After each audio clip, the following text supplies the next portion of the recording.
So yun, after 2 weeks na, so January na po ngayon actually. Tingnan natin, January na. So 2 weeks na ang lumilipas nung in-unbox ko to and ginamit ko na rin siya sa mga lakad ko, paglalabas ako, gagala, so on and so forth. And most of the time actually na-try ko talaga siya sa gaming.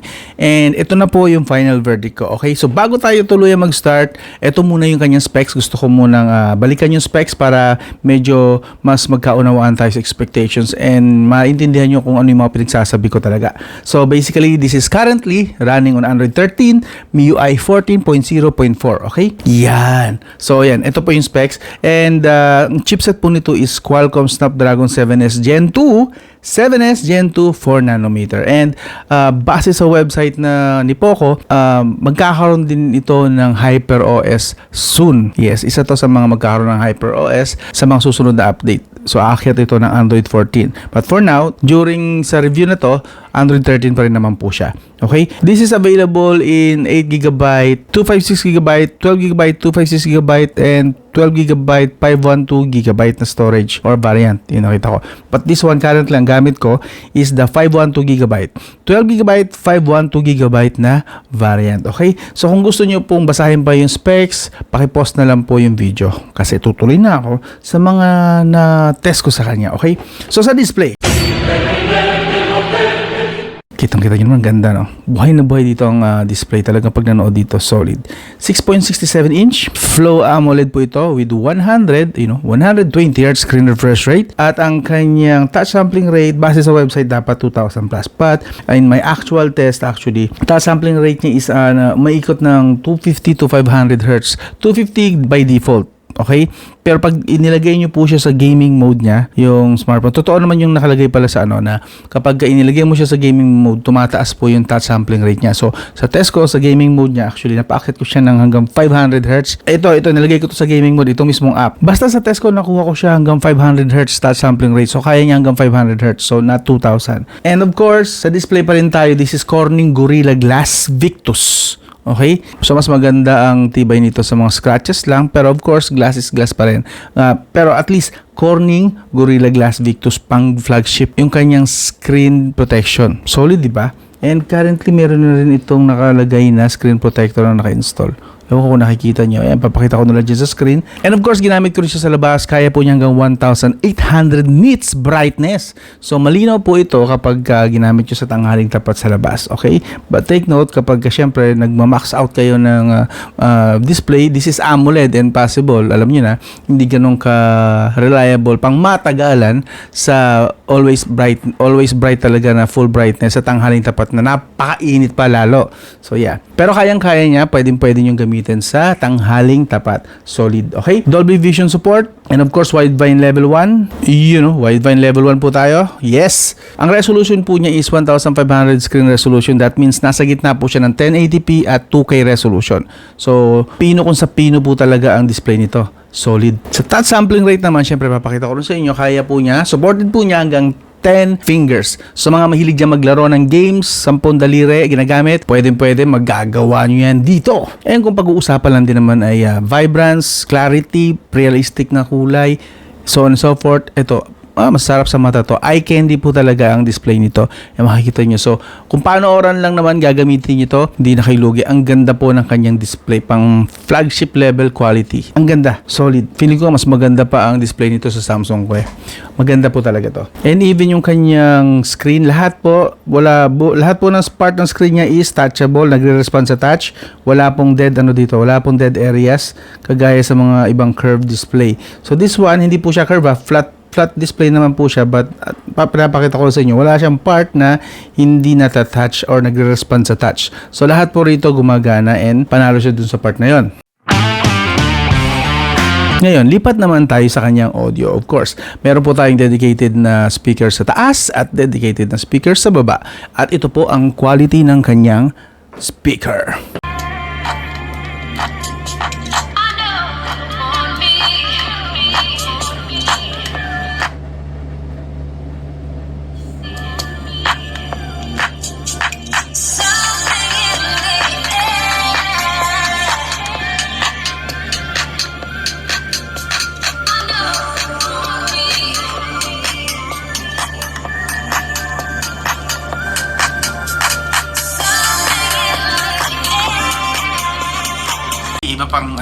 Unisoc, next natin Unisoc, mukhang nag-iingay kasi ang Unisoc lately, and maybe other chipset din. Pero this video is the part 2, siguro sa part 3 na lang yung ibang yun. This part 2 is for MediaTek naman, okay? So, dito sa video na to, ang kinaganda is kasama na rin yung clarification for rebranded ng mga chipset, kung ano yung mga dating pangalan nila, para mas maintindihan nyo at kung saan nanggagaling yung mga pinagsasabi ko. So, here we go.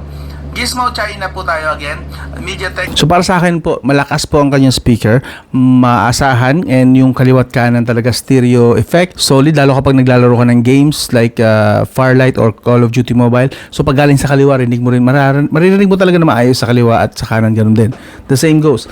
So pagdating sa speaker, winner. Sakto yung kanyang loudness, very good actually. Very good yung kanyang loudness, pwede gamitin sa labas kahit pa paano magkakarinig ka naman kayo ng smartphone mo. And solid, okay to. Thumbs up ako sa kanyang speakers. Good loudness with impressive clarity. Sa connectivity naman tayo, of course. This Poco X6 has 5G support, 4G, LTE, 5G, okay? VoLTE, VoWiFi Plus. Mayroon ako nakita rito na supported din pala niya, kaso nasa developer options siya nakalagay. Gusto ko lang i-take note sa inyo.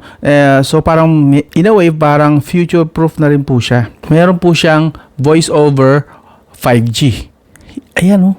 Yes. So meron siyang voice over Wi-Fi, voice over LTE, at supported din niya voice over 5G. Yes. So in a way, parang future proof na rin siya kapag supported na ng network natin dito sa buong Pilipinas ang voice over 5G. Pag nag-switch na tayo to voice over 5G, meron na po siyang support. Kaso nga lang, nasa developer options siya. So doon nyo pa siya i-activate talaga, you know. So currently, walang voice over 5G support dito sa network sa area namin. So hindi ko siya ma-turn on.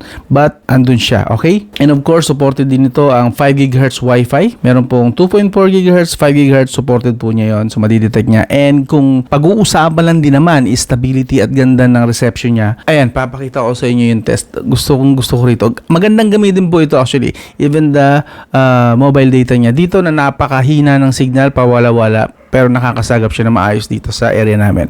So, ayan sa test niya. Mobile data test, ayan din po. And Wi-Fi, ayan, makikita nyo rin yan dyan sa screen. So, sa experience ko rito, pang flagship level din yung kanyang mobile data and Wi-Fi reception eh. So, winner din siya sa part na to, okay? And of course, meron siyang Bluetooth 5.2, which is very good na rin kapag gumagamit ka ng TWS or any wireless devices, gadgets na gumagamit ng Bluetooth connection. Okay na okay siya. Bluetooth 5.2, of course, meron din siyang IR blaster. Eh, you know. Yes. And sa mga gumagamit dyan, mga Xiaomi smartphone or Poco smartphone na ginagawang remote control, yeah, meron pa rin naman siya, hindi naman yata mawawala to sa Xiaomi. And sa GPS naman, para sa mga tropa nating riders dyan, ang accuracy niya is naglalaro sa 3 meters. Pwede na po siya, hindi siya super accurate, pero at least above average siya pagdating sa accuracy. 3 meters using Google Maps and Waze, okay? Mga tropang rider, pwede rito. Sa camera naman, this has 64 megapixel main camera, tapos yung susunod na camera niya is 8 megapixel ultra wide, 120 degrees Celsius, and the pangatlo is the 2 megapixel macro. Pero ito na lang, papakita ko na lang sa inyo yung kanyang result pagdating sa kanyang mga camera para mas maintindihan nyo. Yan. Pagdating sa camera, maganda yung kanyang saturation. Nakatimpla na siya, of course, obviously. Pero at least buhay na, hindi nyo na kailangan i-edit, and ready na siya gamitin sa social media. So pwede na diretso upload na. Kasi magaganda na yung result niya eh. And of course, pagdating sa low light, meron tayong konting test dyan. Okay na okay din. Panalo din siya. Swak na swak. Sa portrait shots, mga kuha selfie natin, it's even better. Pwede na, malapit na sa flagship level ito. Gustong-gusto ko camera nito actually. Both back and front. Okay dito kumuha ng mga pictures. Okay? So, kung ang usapan pictures lang, winner na winner to. Ngayon, punta na naman tayo saglit sa video recording. Okay? So, ito ang kanyang 4K at 30 FPS. Yes, naglalakad po tayo. And, kamusta yung stability? Feeling ko stable kasi hindi siya mauga rito. Kahit hindi naka-on yung non-shake dun sa kanyang camera settings. As is, kasi nga OIS ito, hindi nito kailangan ng trigger, hindi nito kailangan talaga ng switch. OIS siya, nasa mismong camera, hardware mismo yung stabilization. That is why siguro dito ka siya ka-stable even with walking. So masarap pag vlog dito. Ang maximum niya is 4K at 30 FPS. Yes. Ito naman ang 1080p at 60 FPS. And of course, matik naka-on naman ng OIS nito, hindi na kailangan i-trigger or switch din ang EIS. So as is naman, hindi siya mauga, no? Or hindi masyado at least. Again, 60 fps po ito na 1080p. Ang max lang ng 60 fps ay is hanggang 1080p lang. So you can see, kahit naglalakad tayo, hindi siya ganun ka-shaky. Pwede na, di ba? Look at that. Kamusta, Mike?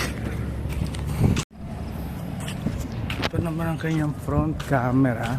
Maximum sa front is 1080p, 60 fps din. 1080p lang po, 60 fps of course, kasi front camera. So kamusta naman? Mauga ba? I think okay, usable. Hindi siya ganun kasing swabe nung sa rear camera kasi nandun lang yung OIS. 16 megapixel po ito. So, pero kamusta yung cam? Kamusta yung microphone? Okay ba?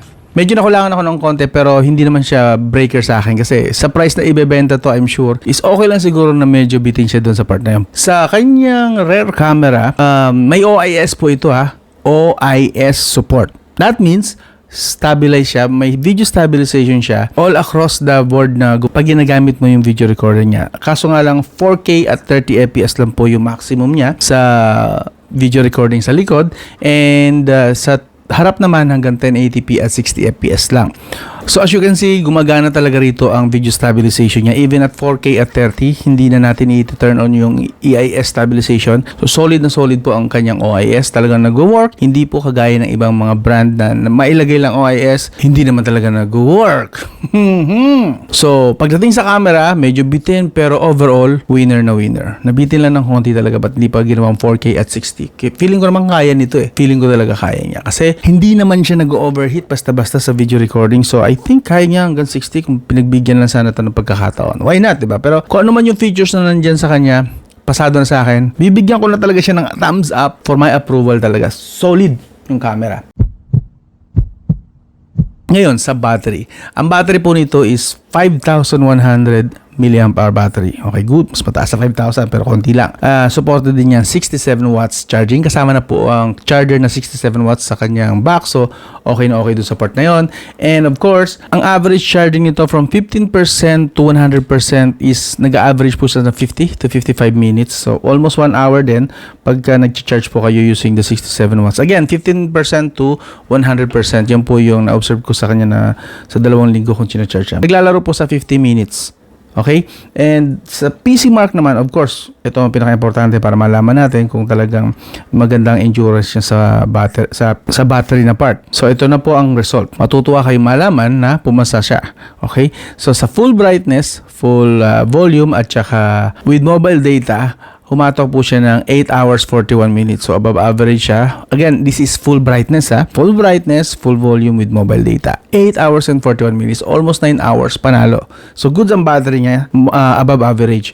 Sa half brightness, half volume naman with mobile data, 13 hours and 12 minutes. So slightly lang above average naman siya sa half brightness, half volume. Okay na po siya pagdating sa battery. So pasado again. Mukhang maganda ang timpla ng hardware at software dito ni Poco So, I like this. Ngayon, punta naman tayo sa performance. Kinamita ko na siya ng jelly case. Baka magtataka kayo kasi medyo na, nakita nyo naman, diba? Matingkad yung likod niya kasi. And fingerprint smudge magnet. Buti na lang kasama to sa box. Itong jelly case na to, which is yun. So, tsaka naka-lessen din yung kanyang actually corner, masakit sa kamay. So, okay na to, okay to. Pero balik tayo sa performance. Qualcomm Snapdragon 7S Gen 2, 4 nanometer. Ang chipset po nito is kaya hanggang 2.4 GHz. Apat po ang kanyang 2.4 GHz apat, and then apat din na 1.95 GHz na frequency or clock speed. So, ano ang translation niyan sa actual na test? Sa Antutu po, kaya po niya hanggang 554,617. Pakita ko pala, pati ko pinapakita. 554,000. Okay? So, ito po yung mga nag-ambag sa kanyang performance. So, mataas ang CPU and GPU, hindi ganun kataas. Pero, dito natin kasi makikita kapag full gaming talaga, mas mataas usually ang GPU sa CPU. But this one, hindi siya tumaas. Pero, the point is, hindi rin naman siya lumayo sa performance ng CPU. Nasa 100,000 din siya mahigit. So, okay na rin pagdating dyan. And, syempre, punta naman tayo sa CPU throttling test. At ang resulta, matindi. Yun lang, inabot lang ng lobat, pero at least matindi pa rin ang kanyang resulta. As you can see, 223,000 gips. Okay, lagpas na tayo ng 200,000. So, ibig sabihin, medyo good siya for gaming. May clue na tayo. And then, that's for 60 minutes. Hindi po yan 15 minutes na test. And of course, sa kanyang temperature, umabot lang po siya the whole time ng 36 degrees Celsius. Thermals, panlaban! Siyempre, ang translation niyan sa games, eto, sa Mobile Legends, nagraran po siya sa Super FPS and Ultra Graphics. Pero in fairness, habang naglalaro ako the whole time, stable siya sa around 80 FPS. Although I was expecting 120 FPS. So okay, hindi niya na-achieve yun. Pero most of the time, stick siya around 80 FPS. That's okay na sa akin kung tutuusin, kasi naka-max settings naman tayo lahat naka-high, di ba? And ito pa pinakamalupit, kung papansin niyo, 39 to 40 degrees Celsius lang po ang kanyang thermals for 1 hour na gameplay. Yes, okay? So, kung ML player kayo, ito gagamitin nyo si Poco X6 5G. Sulit na sulit po rito. Sa Call of Duty Mobile, sinet natin siya sa default na high graphics, max FPS, max stable, pero nag-i-stable po siya sa 55 to 60 FPS. Yes, hindi siya yung talagang nagda-drop, wala. Kung bababa siya sa sobrang saglit lang, bababa lang siya saglit sa 40, so hindi mo ramdam yon kasi hindi naman siya bumaba ng as in drop talaga na titigil yung laro. That's 55 to 60 FPS, maganda po ang stability niya. At ang thermals, eto pa, 40 degrees Celsius lang. Yes. That's high graphics max FPS at 55 to 60 FPS average. Okay? Ngayon, lipat naman tayo sa Farlight na medyo mas mabigat-bigat ng konti. So, by default, sinet ko siya sa balance graphics lang. Okay? Take note. Pero extreme FPS. So that means I was expecting 120 FPS. Medium resolution lang po mind you. Okay, so dito medyo nagiging siya. Medyo nahirapan siya ng konti kasi medyo mataas-taas ang demand ni Farlight 84. Nakaset siya of course sa balanced graphics, extreme FPS. Extreme po yan and medium resolution. Pero in fairness ulit, stable po siya sa 100 to 115 FPS. Gaano kaganda ang stability niyan? 100 to 115 FPS at 42 degrees Celsius ang highest. 42 degrees Celsius lang. Okay? So hindi pa tayo nag-overheat. So ang sarap po maglaro dito ng Farlight. Kung maglalaro lang kayo dito ng Farlight, okay na okay po. Hindi na po kayo dito malulugi. Talagang maganda ang niya. Maganda ang performance niya plus maganda rin ang stability ng kanyang internet. Mobile data gamit nyo okay lang. Wi-Fi okay na okay din lalo. Syempre, Farlight 84 tayo dito. Solid. Makakalaro talaga kayo ng mas maayos na Farlight dito sa kay Poco X6 5G. Ngayon, lipat naman tayo sa Genshin Impact. Sa Genshin Impact, by default po is low lang talaga siya. Naka-low lang yan. Low settings, low graphics, at 30 FPS. By default Pero for a change, hindi ko sinunod yung 30 FPS. This time, nilipat ko siya sa 45 FPS. 45 FPS, so napansin nyo nagpula ng konti yung sa taas na meter. So ano ang naging resulta? Nag-stable po siya in fairness sa 39 degrees Celsius. 45 FPS din. So sabi ko, ang baba ng temperature niya, kahit naka 45 FPS tayo. So, siyempre, na-curious ako. After 30 minutes, lumipat ako. Nilipat ko siya sa medium graphics. Yes, tinaas ko na this time. Tinaas ko na siya. Medium graphics, out of curiosity lang, 45 FPS pa rin. At ito po ang naging resulta. Stable po siya. 45 FPS pa rin. Stable. Hindi po siya nag-drop. Kung meron mang konting discrepancy, sobrang minor lang po ng drop niya. Baba lang siya ng 41, 40. Pero most of the time, 40 FPS pa rin po siya. At ang temperature, 42 degrees Celsius. Tumaas ng konti. Umakyat siya ng konti sa 42 degrees Celsius. That's 1 hour of gameplay, of course. So, ibig sabihin, kayang-kaya niya ang Genshin Impact even at medium settings at 45 FPS. Okay? So, kahit hindi natin sundin dito yung default na low at 30 FPS, okay lang. Kayang-kaya po niyang i-handle yung medium graphics at 45 FPS. Okay lang yung kanyang thermal sa 42 degrees Celsius. But of course, kung gusto mo mas makalaro ng mas matagal, syempre, ibalik mo na lang sa low at 30 FPS. Low settings sa 30 FPS. Kung gusto mo mas matagal ka makalaro, syempre, higher graphics, mas mataas sa battery kasi mas mataas pa ang demand yan sa performance ng smartphone. And finally, lipat tayo sa PUBG. Okay? PUBG, nagraran po siya sa smooth graphics at extreme FPS.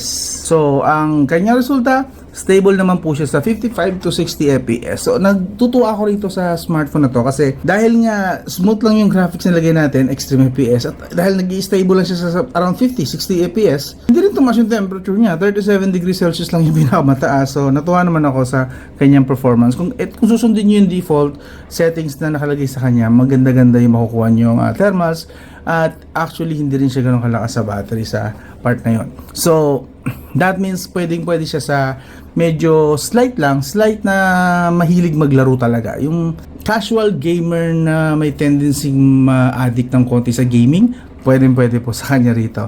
Pwede po, okay? So, first time kong magamit ang Qualcomm Snapdragon 7S Gen 2, na-impress naman ako. At salamat kay Poco X6 5G kasi maganda ang unang impression ko sa chipset na to. So, yes. Konting tayo bago sa verdict. Bago tayo dumiretso sa verdict, konting tour ko lang muna kay saglit. Kung papansin nyo, may nakita lang kasi ako dito na natuwa ko. Sa additional settings, under settings, then additional settings. Yan. Baba kayo sa pinakababa, may mapapansin kayo doon na feature na heart rate. I'm not sure kung nakita ko na to before, pero natuwa lang ako, merong ganito. So, taga-check po siya ng heart rate. Ilalagay nyo lang yung fingerprint nyo rito. Then, susukatin nyo ngayon yung heart rate mo. And then malalaman mo ngayon yung current mo na heart rate. So okay to sa mga medyo high blood or something, or medyo worry sa kanilang BPM. So taga-check po siya ng heart rate. Didiin mo lang dun sa fingerprint niya sa screen.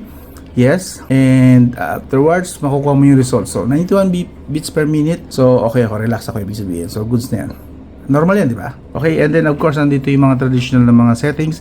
Second space, kung gusto mo ng hiwalay na accounts. And then memory extension para sa mga virtual RAM na gumagamit. Meron po tayong floating windows. Okay, floating windows ito yan, yan, malabas. So pag swipe, meron sa gilid. So kahit nasaan kang part ng UI ng smartphone na to, basta nakita mo yung yun. To. Yan, yung lumulutang na yan na yan, swipe mo lang yan, lalabas yung floating window. Of course, ay baka hindi ko rin nabanggit, supported po niya OTG pero expected naman na siguro yan since this is a mid-range smartphone. So, verdict, okay? So, 2 linggong tinetest ko siya, halos positive lahat na na-encounter ko sa kanya. Ang mga naayawan ko lang sa kanya, basically, itong design lang na glossy, sobrang smudge magnet. Pero since meron naman siya kasing ganito, jelly case na black, malaking na sa akin. So, okay lang, pwede ko na siyang palagpasin na glossy siya. Okay lang yan. Yun nga lang, sobrang dugyot lang kasi tignan. Pero I like na ganito. May kasamang ganito sa box. So goods na ako dyan. And of course, kung pag-uusapan lang din naman camera, battery, mobile data, wifi, ano pa ba? Screen, thumbs up sa akin to. So kung ako yung tatanungin, magaan sa loob ko na i-recommend sa inyo to. Solid Yun ang experience ko. Nakita nyo naman yung test. Actual test po yun and actual din na result ang pinakita ko sa inyo. And pagdating po sa price, ito po ang kanyang price. Sa tingin nyo po, sulit kaya ito sa kanyang price? Again, personally, sulit sa akin ito. Wala akong nakita sa kanya negative or anything. Maganda rin ang thermals niya. Kung natatandaan nyo, nakita nyo sa mga games natin na tinest, maganda rin po ang thermals niya. So, siguro kung meron man akong nabitinan sa kanya, nakulangan niya, sabi ko, yung kawalan niya ng 4K at 60 FPS. At sa front camera, hanggang 1080p at 60 lang. But, again, this is not a flagship smartphone, so hindi ko siya pwedeng paghanapan talaga ng ganon. Pero yun lang talaga ang nakikita ko, which is kasalanan ko na yun. Ako na yun, problema ko yun. Pero as is sa kanya, kung pag-uusapan natin yung value niya versus sa price, sulit na sulit po ito si Poco X6 5G. Okay? Solid. Ganda ng experience ko sa bagong Qualcomm Snapdragon 7S Gen 2. Ayos. Ikaw, boss, siyempre magkaiba naman tayo ng pananaw. Sa tingin mo, boss, ikaw mismo, sulit kaya sa ito? Ano yung kulang sa'yo or ano naman ang mga nagustuhan mo sa smartphone na to? Pag-usapan natin sa comment section, okay? So hanggang doon na lang. This is Kotman. I hope na mawili kayo ng panonood ng ganitong style ng review. Hindi magarbo, hindi masyadong maraming flashy, colorful na b-roll, pero at least lahat naman actual na test naman ang pinapakita ko and ginawa ko. Yung pinag-testan ko, lahat honest. Okay? So hanggang doon na lang. Sana consider nyo rin na worth it na mag-subscribe sa channel na to. Don't forget to subscribe, like, and share. And I hope na bumalik pa kayo rito para sa marami pang mga reviews. And bala ko kasi this year, 2024, medyo bigyan ko na mas malaking focus ang pag-review ng smartphone since I think itong 2024 exciting ang mga lalabas na mga model ng smartphone from budget, lalong-lalo na sa mid-range category. So na-excite ako kaya sa tingin ko, po-focus ako bahagya more sa pagre-review ng smartphone. Okay? So, sana hindi kayo magtampo na mababawasan ng konti yung ating mga tips and tricks. Medyo natutuwa lang kasi ako ngayon. Na-excite lang talaga ako sa paparating ng mga smartphone. Ang daming magagandang maglalabasan talaga ngayong 2024. So, very promising.